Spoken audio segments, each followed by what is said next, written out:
Usap-usapan ng marami ang pagdiriwang ng ika-96 na kaarawan ni Loy Estrada.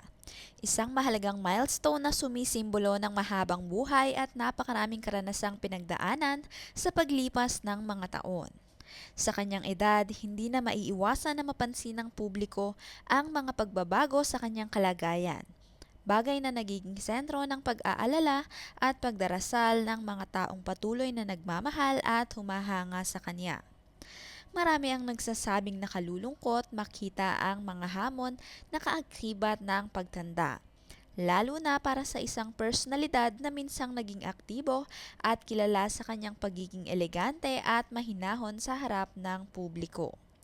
Gayunpaman, sa kabila ng mga limitasyong dulot ng edad, nananatili ang respeto at paghanga ng marami kay Loy Estrada.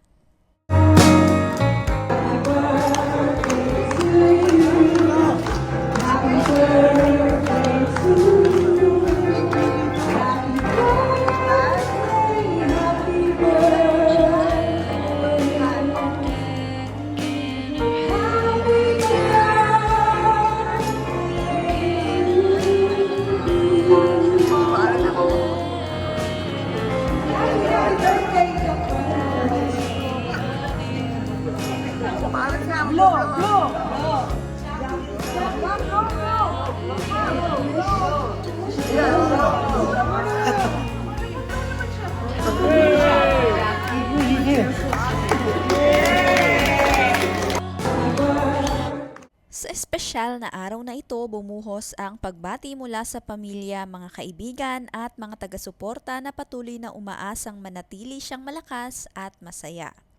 Hindi man kasing ingay ng mga nakaraang selebrasyon, naging makahulugan naman ang pagdiriwang dahil puno ito ng pagmamahal, pasasalamat at paggunita sa kanyang naging kontribusyon at impluensya sa maraming tao. Habang patuloy na lumilipas ang mga taon, mas lalong napagtatanto ng marami kung gaano kahalaga ang bawat sandaling kasama ang mga mahal sa buhay. Kaya naman sa pag-abot ni Loy Estrada sa edad na 96, hindi lamang ito simpleng birthday celebration kundi isang pagdiriwang ng isang buhay na puno ng alaala, karanasan at inspirasyon.